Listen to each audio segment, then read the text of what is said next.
Palmachim.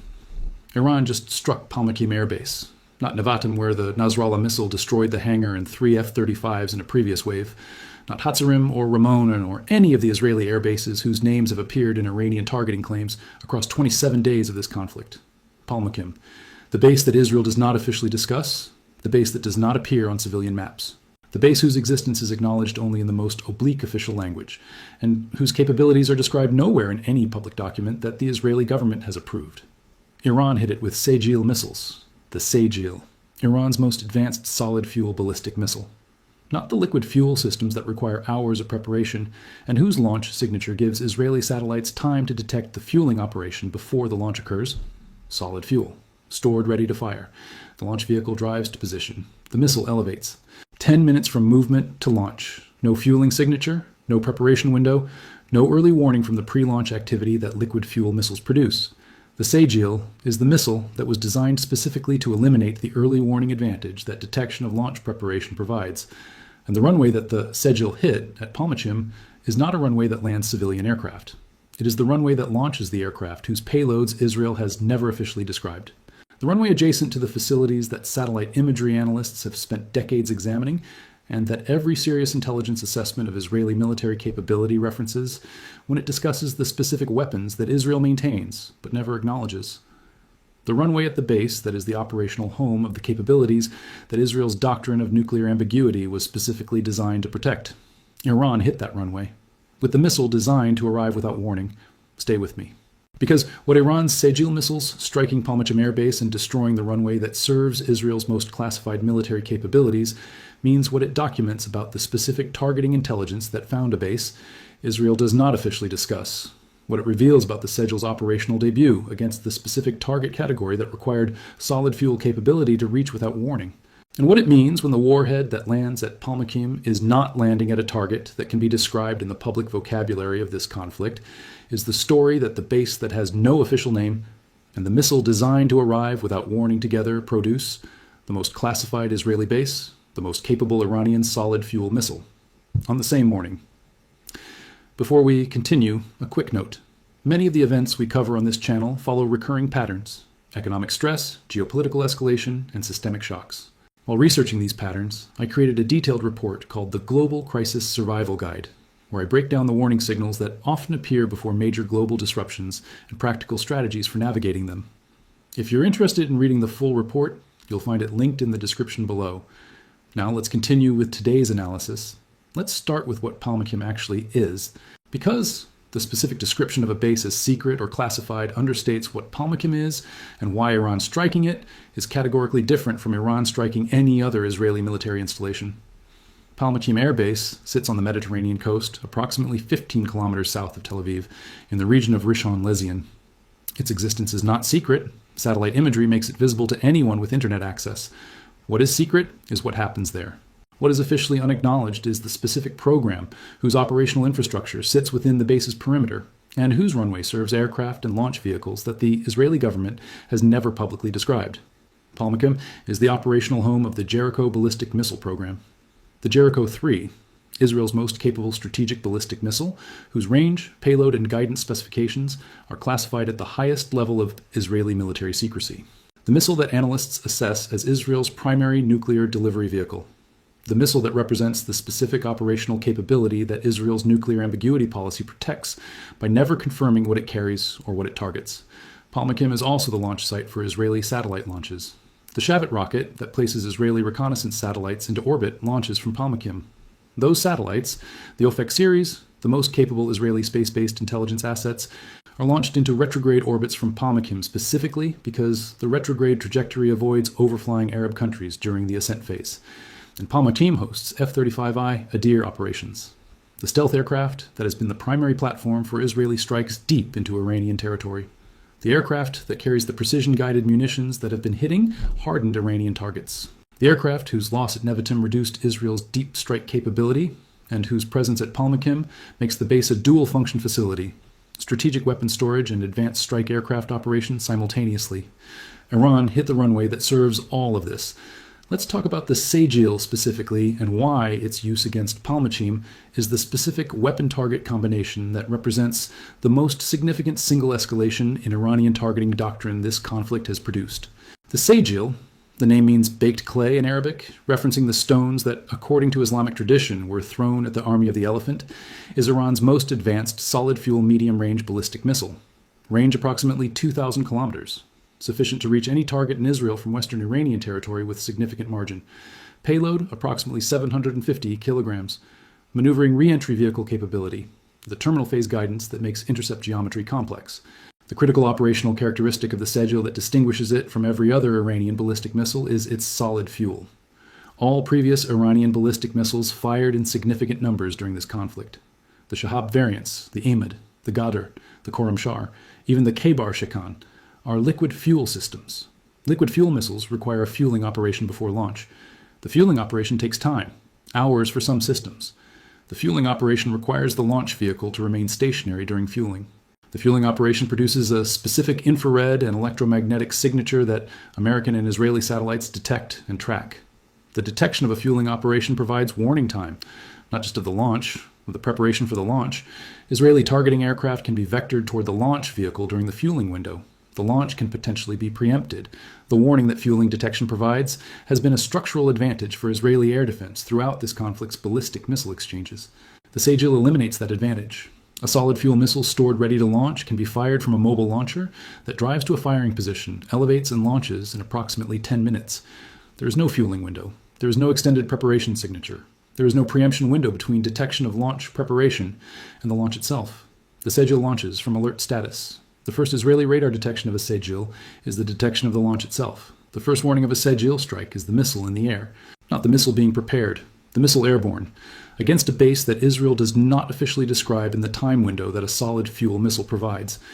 Let's talk about what the runway destruction at Palmachim means for the specific capabilities that the runway serves. A runway is not just a surface. It is the operational enabler for every aircraft and launch vehicle that requires a prepared surface to operate from. The runway at Palmachim serves three distinct operational categories simultaneously. First, the F-35I Adirs that have been conducting the deep strike operations into Iran that have been the primary Israeli instrument of this conflict's military campaign. An F-35 that cannot take off from Palmachim must either operate from an alternative base, Nevatim, whose hangar was already destroyed losing 3 F-35s, or Hatzerim, or Ramon, or cannot fly its mission. The redistribution of F-35 operations from Palmachim to alternative bases following runway destruction creates concentration at those bases that makes them higher value targets for subsequent Iranian strikes. It also creates operational complexity, maintenance infrastructure, weapons loading, crew facilities, that does not transfer instantaneously to an alternative base. Second, the Jericho launch preparations that require the runway complex's infrastructure for the handling, preparation, and potentially the launch support of systems that the Israeli government does not officially describe. The specific operational consequence of runway damage at Palmachim for this program category is classified. What is not classified is that runway damage at the facility that serves the program affects the program's operational readiness in ways that runway damage at any other Israeli base does not. Third, the satellite launch vehicles that have been placing Israeli reconnaissance assets into orbit from Palmachim. A damaged runway does not stop all satellite operations. Some components of the satellite launch infrastructure are not runway dependent. But the integrated facility that runway damage affects at Palmachim is the facility that has been providing the space-based intelligence that has informed Israeli targeting decisions throughout this conflict's 27 days. The runway at Palmachim is not one runway among many.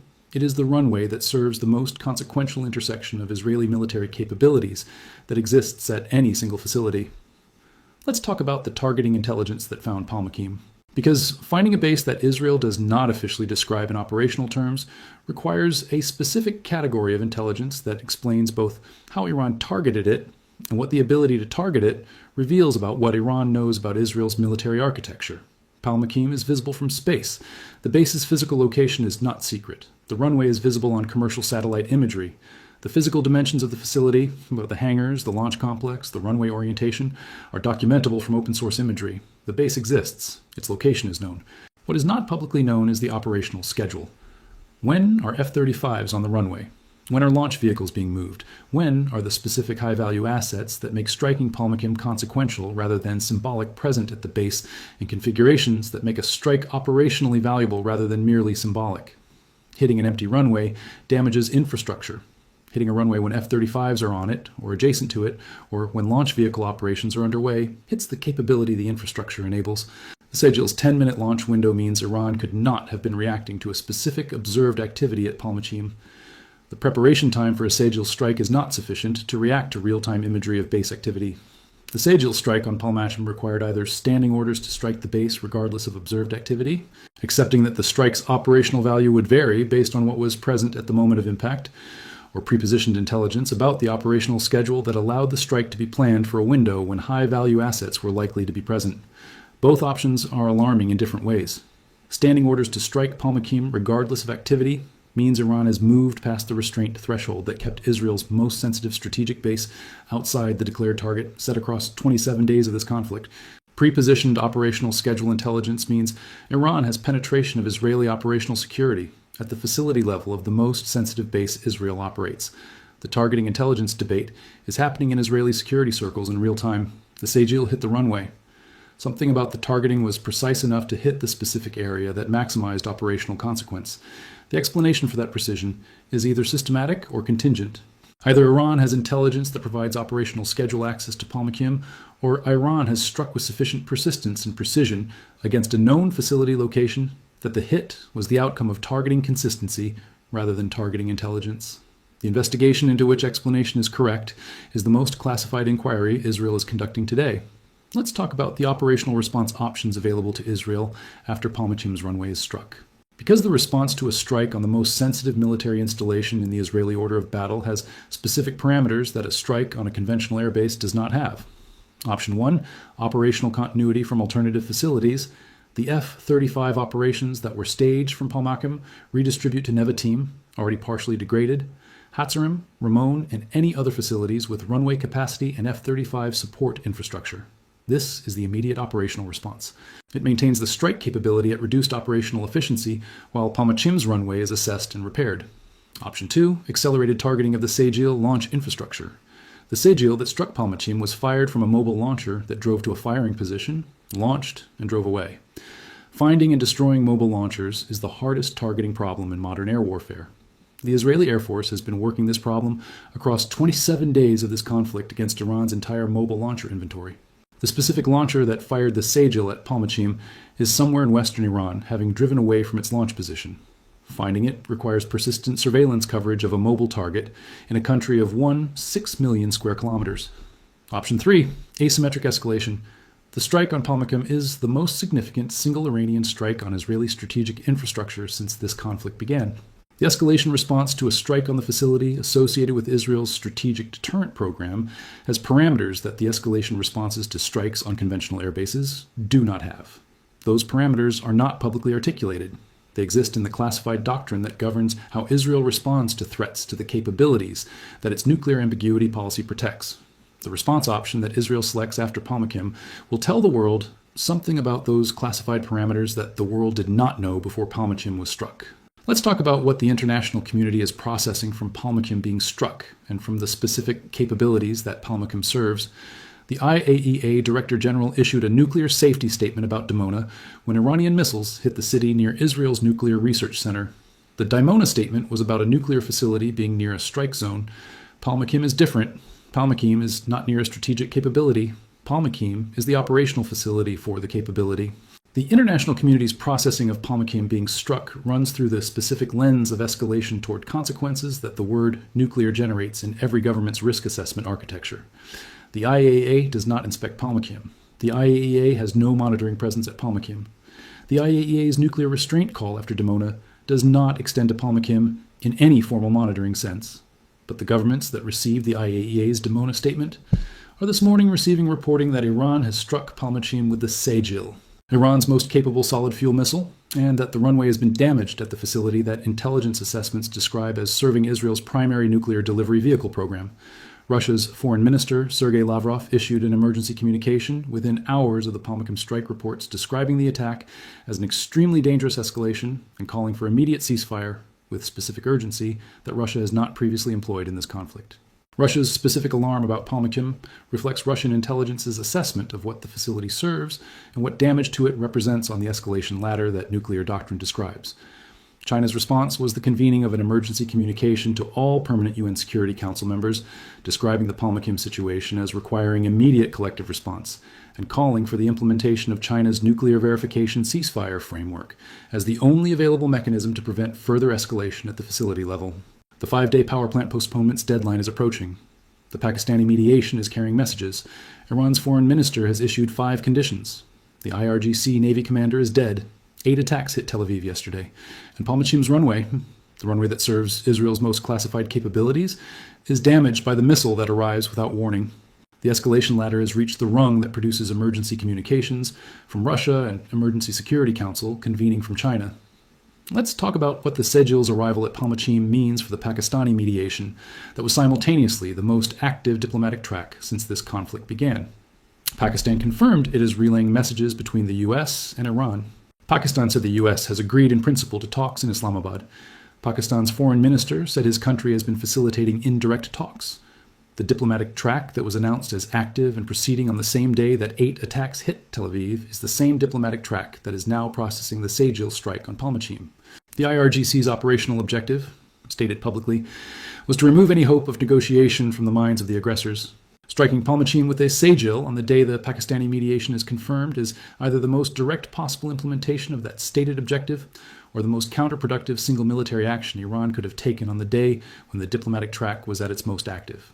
The distinction between those two interpretations, deliberate disruption of the diplomatic track versus military operation proceeding on standing orders, independent of diplomatic track status, is the specific question that the Pakistani mediators are asking Tehran this morning. Iran's foreign minister is the official processing the diplomatic track. The IRGC's operational commanders are the officials who ordered the Sejil strike on Palmachim. They are different people in different institutions, making different decisions on the same day. The foreign ministry track and the IRGC operational track have been running in parallel and in opposite directions since day 1 of this conflict. The Sejil on Palmachim is the day that the two tracks' opposition became maximally visible. A diplomatic channel open, a Sejil missile in the air toward the base that serves Israel's most sensitive capabilities, both true simultaneously. On the same day, the Pakistani mediators carrying messages between Washington and Tehran are today carrying them in a conflict where the IRGC has struck Palmachim. Here is what Iran's Sejil missiles striking Palmachim Air Base and destroying the runway means for this war from this morning forward. It means the restraint threshold that kept Palmachim outside the active target set across 27 days of this conflict has been crossed. The base that Israel does not officially describe has been struck by Iran's most capable solid fuel missile. The crossing of that threshold is a one-way event. Thresholds once crossed cannot be uncrossed. The targeting restraint that produced 27 days of strikes on conventional military infrastructure without striking the facility associated with Israel's strategic deterrent capability no longer exists. It means the solid fuel missile that arrives without the fueling preparation warning that liquid fuel systems provide has been used against the target that most requires warning to defend. The Sejil's design, rapid launch, no preparation signature, no preemption window, was matched against the target whose protection requires the preparation warning that Sejil eliminates. The combination was deliberate. The missile and the target were matched. It means the escalation ladder has a new rung visible that was not visible before this morning. The rung below the one that Pakistan's mediators are trying to keep from being reached. The rung that Russia describes as extremely dangerous. The rung that China's Emergency Security Council communication was convened to address. And it means the 5-day window before power plant strikes that Trump's postponement bought. The window in which Pakistani mediation and Iranian message review and Omani facilitation were supposed to produce the framework that stops the next escalation, has been running while the Sejil was being prepared, while the launch vehicle was driving to its firing position, while the 10-minute countdown was running. The diplomatic window and the Sejil's flight time ran simultaneously. The Sejil arrived before the framework. Palmachim's runway is damaged. The base that Israel does not discuss has been struck by the missile that arrives without warning. The most classified Israeli installation and the most capable Iranian solid fuel missile occupied the same coordinates at the same moment this morning. And the Pakistani mediators carrying messages between Washington and Tehran are today carrying them in a conflict that has just crossed the threshold that every government in the world understands is the threshold before the threshold that nobody benefits from crossing. The Sejil hit Palmachim. The runway that serves what Israel never confirms is damaged. And the 10 minutes between the launch vehicle stopping and the missile in the air was not enough time for anyone to stop it.